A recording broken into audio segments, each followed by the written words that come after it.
In the dusty depths of Chicago's city archive, thousands of forgotten documents lie waiting for their stories to be told. Among these yellowed pages and faded photographs lay a secret that had been waiting to be uncovered for over a century. On the plain brown cover of a photo album discovered in 2024, there was only a modest inscription pressed in tarnished gold: St. Agnes Asylum, 1903.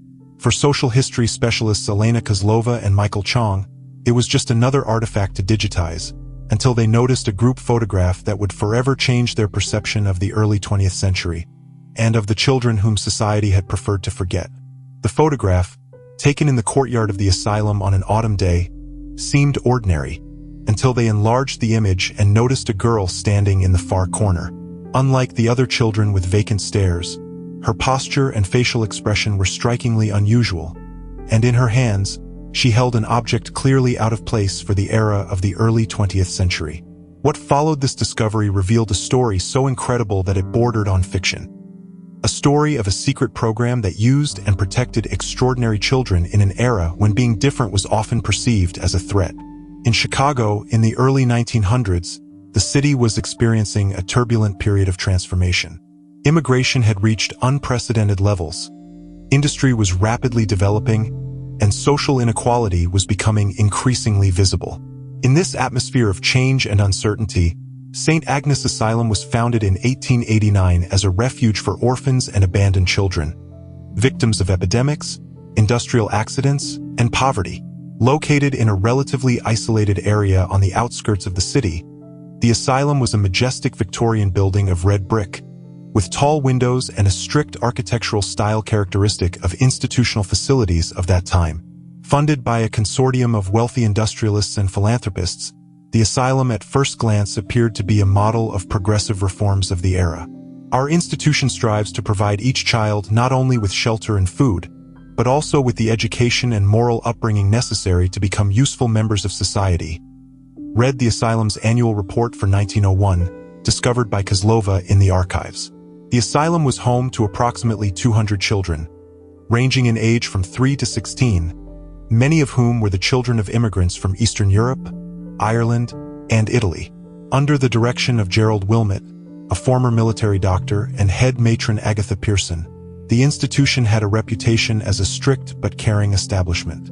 However, after carefully examining the asylum's financial records for the period from 1900 to 1910, Chong discovered strange patterns. There were regular and significant cash transfers from private donors that were not fully accounted for in the asylum's official expenses, he noted. Moreover, the admission records of children showed that some of them stayed without the usual documentation or history, and then disappeared from the records without explanation. One such transfer from the industrialist Thomas Hartley was accompanied by an encrypted note that read, "For Special Project S only, as discussed. Maintain absolute confidentiality." The climate of Chicago, with its harsh winters and hot summers, added another layer of complexity to life in the asylum. Wind from Lake Michigan penetrated the old walls of the building during the winter months, and the summer heat turned the upper floors into stifling chambers. These conditions contributed to the spread of diseases, which, according to the asylum's medical journals, periodically led to quarantine of the entire facility. Interestingly, it was during these periods of isolation that the strangest events recorded in the documents occurred. Dr. Wilmot's medical diary for December of 1902 contains enigmatic entries. Subject EC is again demonstrating unusual abilities in calculation and memory. Today, flawlessly reproduced entire pages from a textbook after reading them once. I recommend transferring them to the program. Another entry, from March of 1903, reads, "Subject MK is showing signs of extreme empathic sensitivity. Can determine the emotional state of patients before the onset of symptoms, valuable for predicting the course of disease. Prepare for program." Parallel to these discoveries, Kozlova researched the archives of influential Chicago families of that period. In personal correspondence between Elizabeth Hartley, the industrialist's wife, and Agatha Pearson, she discovered mention of children with special gifts and our sacred responsibility to protect them and direct their talents. In one particularly candid letter from 1904, Elizabeth writes, "My dear husband doubts the wisdom of our undertaking, fearing public condemnation if our work becomes known. I reminded him that in a world that is so often cruel to those who are different, our actions are an act of mercy, not exploitation. Daily life at St. Agnes Asylum was organized with military precision. The day began at 5:30 in the morning with a bell summoning the children to their morning wash, followed by breakfast at 6 o'clock, usually consisting of oatmeal and bread. School lessons took place from 7 o'clock to 12 o'clock, followed by lunch and 2 hours of work in the laundry, the kitchen, or the garden for the older children. The evening hours were devoted to religious education and quiet activities before lights out at 8 o'clock. This routine was rarely broken, except for Sunday services and occasional holidays. Discipline is maintained fairly but strictly, reads the asylum staff manual from 1900. Disobedience is punished by deprivation of privileges, and in serious cases, corporal punishment not exceeding 6 strokes of the rod. Weekly staff reports, however, show that some children were exempt from the usual routine and rules. For example, a report from October of 1902 states, "Pupils in Group S are excused from afternoon work for special classes with Dr. Wilmot." One of the first signs of the unusual nature of this special project was a separate register that Kozlova and Chong discovered in the asylum's financial archives, titled simply Special Expenses. It contained records of the purchase of advanced scientific texts, mathematical instruments, and even early versions of psychological tests developed by European scientists. One entry from June of 1903 reads, "Materials acquired for program include Binet tests brought from Paris, cryptographic texts, and mathematical puzzles of varying difficulty." The discovered photo album contained group photographs of the children, arranged in chronological order from 1900 to 1905.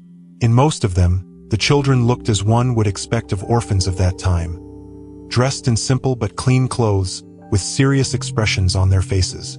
However, upon close examination, the researchers began to notice a pattern. In each group photograph taken after 1901, there was a small group of children who stood out. They stood slightly apart from the main group, and their posture was more confident, and in their eyes there was an awareness that was absent in their peers. What at first seemed like a coincidence became an obvious pattern, explains Kozlova. These children, whom we began to call Group S based on mentions in the documents, looked different, not because of their physical characteristics, but because of the way they held themselves, as if they knew something that others did not. Even more intriguing was that the composition of this group changed from photograph to photograph. Some children disappeared, and new ones appeared. The personal files of these children, which the researchers were able to identify, contained strange inconsistencies.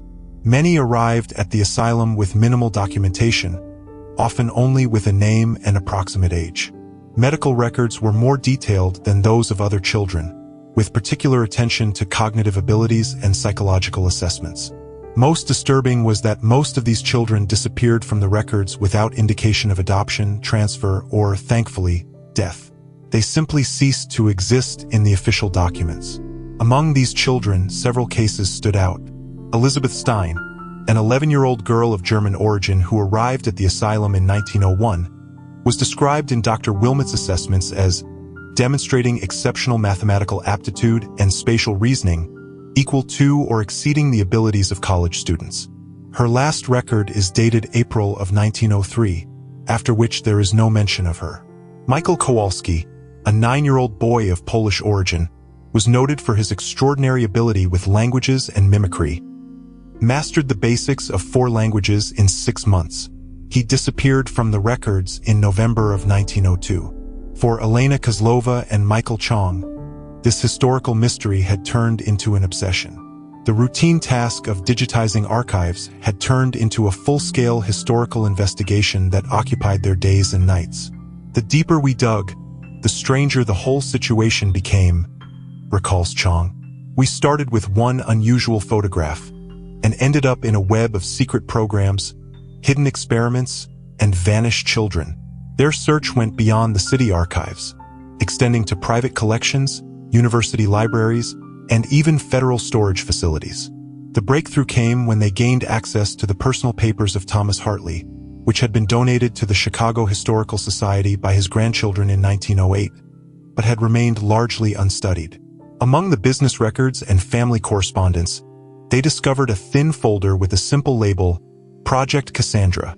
Inside was documentation about a program so ahead of its time and so secret that even after more than a century, its existence seemed unbelievable. Project Cassandra, named after the Greek prophetess, was created to identify, train, and place children with exceptional abilities, explains Kozlova. These abilities ranged from mathematical genius to linguistic talents, from photographic memory to what the documents call intuitive diagnostics, or the ability to sense diseases before the onset of symptoms. The program was founded by a consortium of industrialists, doctors, and philanthropists concerned that these extraordinary children might be exploited or institutionalized because of their differences. The project documents reveal a complex system for identifying potential candidates among orphans and abandoned children. Asylum staff were trained to identify signs of exceptional abilities, and then refer these children for further evaluation. Those who met the criteria were secretly enrolled in the program, where they received specialized education far exceeding the standard training at the asylum. The photograph that had initially caught the researchers' attention took on new meaning in light of these discoveries. The girl they had noticed was identified as Sarah Jacobs, a 12-year-old orphan who, according to project records, possessed an extraordinary aptitude for mechanical systems and electrical principles. The object in her hands, which had seemed so out of place for the era, was a prototype of a computing device that she had constructed under the guidance of her mentors.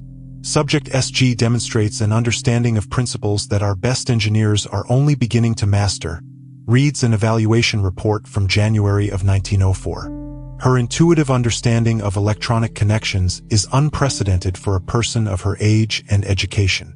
As they delved deeper into the project documents, the researchers discovered increasingly surprising details.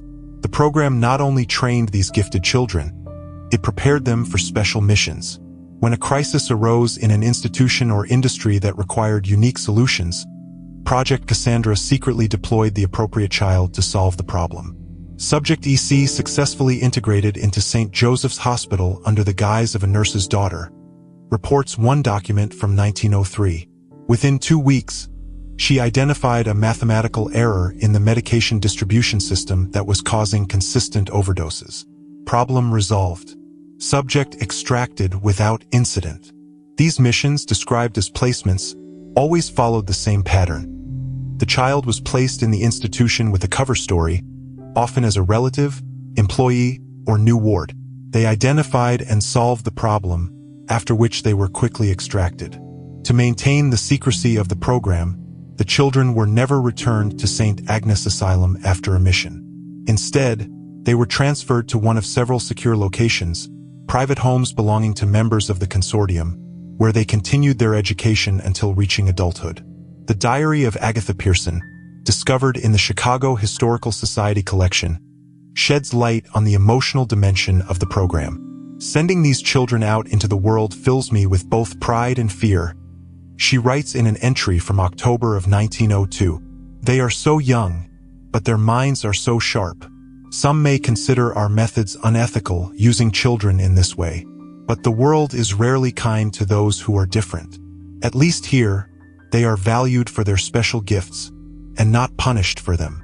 As Kozlova and Chong uncovered the scope of Project Cassandra, they began searching for descendants of the children who had participated in the program. This proved to be a challenging task, given the changes in names and the secretive nature of the program. However, through genealogical records and census archives, they were able to identify several descendants. One of them was Grace Thompson, a 60-year-old retiree from Evanston, the granddaughter of Michael Kowalski, one of the children who had disappeared from the asylum records. My family always knew that my grandfather was special, says Thompson. He spoke 6 languages, could solve complex math problems in his head, and had an almost supernatural ability to understand mechanical systems.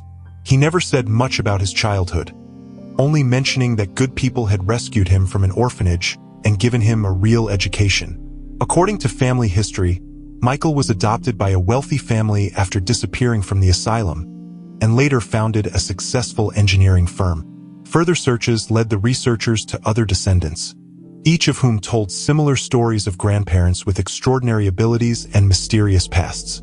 Gradually, a picture emerged of a program that, despite its controversial methods, provided these exceptional children with opportunities that they would otherwise never have received in the early 20th century.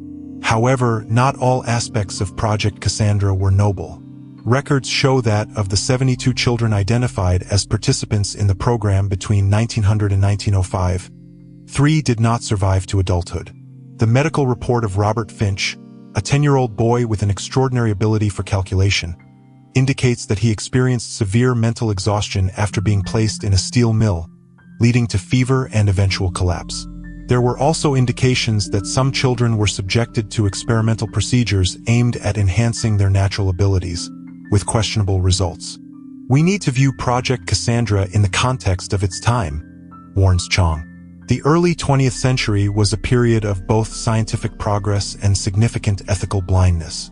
The people running the program appear to have genuinely believed that they were acting in the best interests of these children, even when they used them to solve the problems of the adult world. As rumors of their discoveries spread, Kozlova and Chong encountered unexpected obstacles.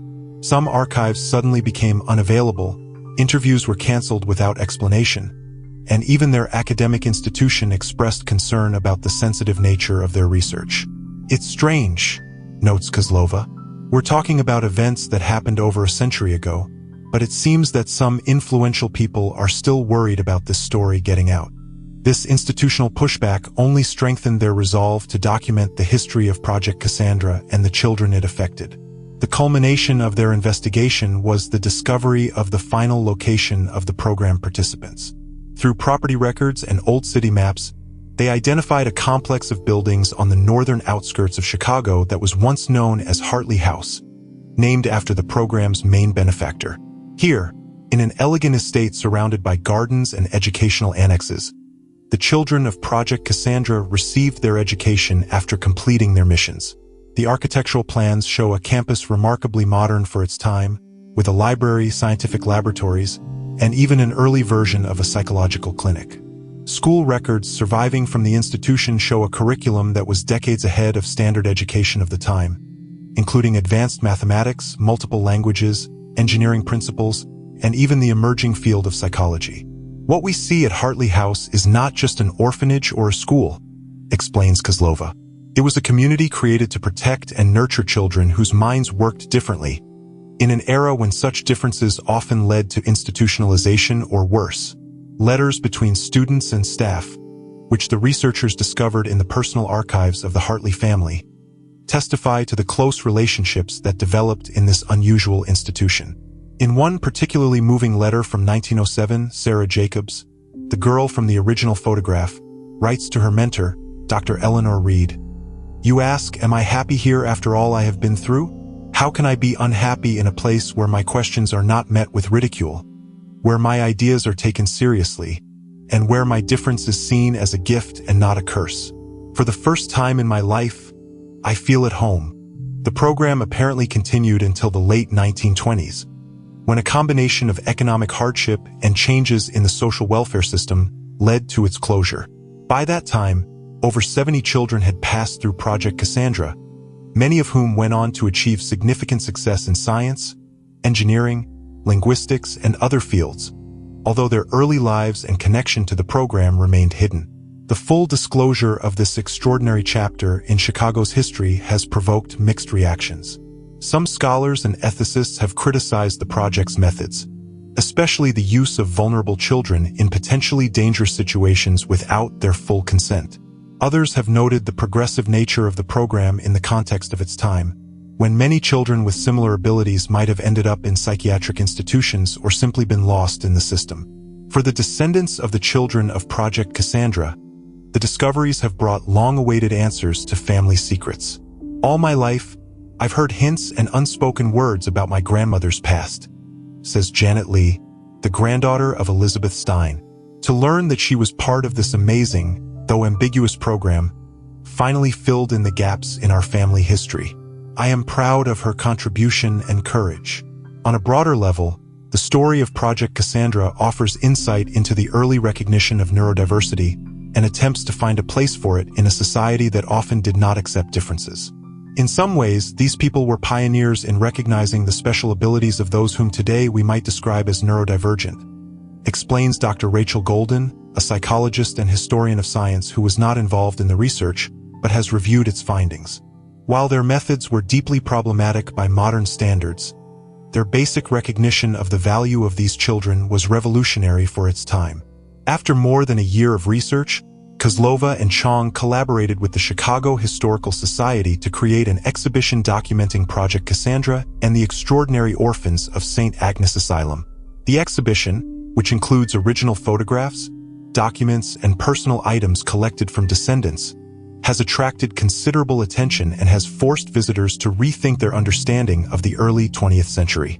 What struck us most about this story is the disconnect between the public and the private, reflects Chong. While public institutions often mistreated children who differed from the norm, there was this secret network of protection and support for certain exceptional children. It reminds us that history is never as simple as we might think.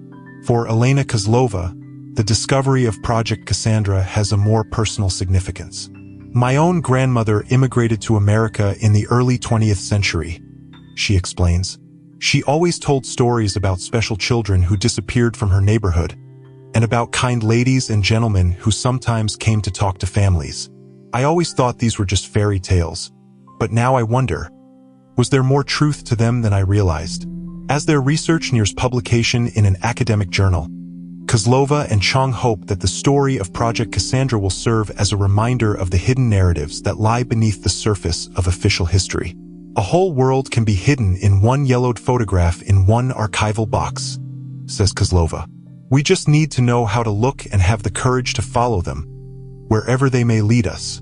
The story of the Extraordinary Orphans of St. Agnes Asylum reminds us that the past is always more complex, more nuanced, sometimes more surprising than we can imagine. In the shadows of great historical events and behind the facades of institutions often hide the stories of individuals whose lives and experiences challenge our assumptions. And sometimes, as in the case of Project Cassandra, it takes only one careful look at an old photograph to reveal a secret that has been waiting over a century to be told. These children, both exploited and protected by a system created by adults with questionable but possibly benevolent intentions, left a legacy that continues to resonate today. Their stories remind us that in all times there have been those who saw value in the diversity of the human mind, even when the prevailing views of society did not recognize it. Ultimately, perhaps the most striking aspect of this story is the contradiction between the official record and the hidden truth. If it were not for the curiosity of two researchers and their willingness to dig deeper than what was apparent on the surface, the stories of Sarah Jacobs, Elizabeth Stein, Michael Kowalski, and dozens of other extraordinary children might have remained forever hidden in dusty archives. Their voices never heard, their contributions unrecognized. History is not only written by great men and loud events, notes Chong. It is also created by quiet heroes, those who work in the shadows, whose stories are waiting to be uncovered. Sometimes, as in the case of the children of Project Cassandra, these stories are more impressive than we could have ever imagined. Before we continue with this unsettling tale, I would like to note that this channel is not for everyone. If you are interested in the true depth of human history, those strange and inexplicable moments that lurk between the lines of official accounts, then you have found your place. Leave comments with your theory on what may have happened to other children from Project Cassandra, whose fate remains unknown. As the exhibition about the Extraordinary Orphans continues to attract visitors, new questions arise. What happened to the original materials and methods developed for Project Cassandra? Could some aspects of the program have continued under other names and in other places? And, most importantly, what can the story of these children tell us about our own time and about how we treat those who differ from the accepted norm? Every society can be judged by how it treats its most vulnerable members, reflects Kozlova. Project Cassandra represents a strange contradiction in this regard. On the one hand, it used vulnerable children to solve the problems of adults. On the other hand, it provided refuge and opportunities for children who otherwise might have been rejected by the society of their time. Maybe it is in this duality that the ultimate lesson of the history of the Extraordinary Orphans lies. Human institutions and initiatives are rarely completely heroic or completely villainous. They exist in a gray area where good intentions mix with problematic methods, where protection sometimes borders on exploitation, and where secrecy can both protect and suppress. From which state are you listening to this story? I am curious. Are there similar hidden stories waiting to be uncovered in your region? Perhaps in the archives of your own city, there are photographs, documents, and records concealing secrets that could change our understanding of the past. For Sarah Jacobs, the girl in the photograph whose unusual presence launched this historical investigation, the story ended on a generally happy note. Records show that after her time at Hartley House, she received an education in electrical engineering, a rare achievement for a woman at that time, and subsequently worked as a consultant for several large industrial firms under the pseudonym S.D. Hartley, taking the name of her benefactor. Patents attributed to this name include several important innovations in early electrical systems used in urban lighting and telephone communication. She never married or had children, but her letters indicate a full, purposeful life, surrounded by colleagues and friends, many of whom were other graduates of Project Cassandra. "We created a kind of family," she wrote in a 1942 letter to another former participant in the program, "not connected by blood, but by an experience and understanding that no one else can share. In this, I have found my greatest comfort." Maybe, ultimately, this is the most positive aspect of the legacy of Project Cassandra. The sense of belonging and recognition it provided to children who, otherwise, might have spent their lives feeling alone in their uniqueness in a world that rarely tolerates deviation from the norm. They found a community of those who valued them for who they were. Before we continue this troubling tale, I'd like to know what you think about this strange chapter in history. What do you think happened to the other extraordinary children whose fates remain unknown? Leave a comment with your theory. The research by Kozlova and Chong, now published in a prestigious historical journal and attracting the attention of both academics and the general public, serves as a reminder of the power of historical investigation, to reveal hidden narratives and give a voice to those who have been forgotten.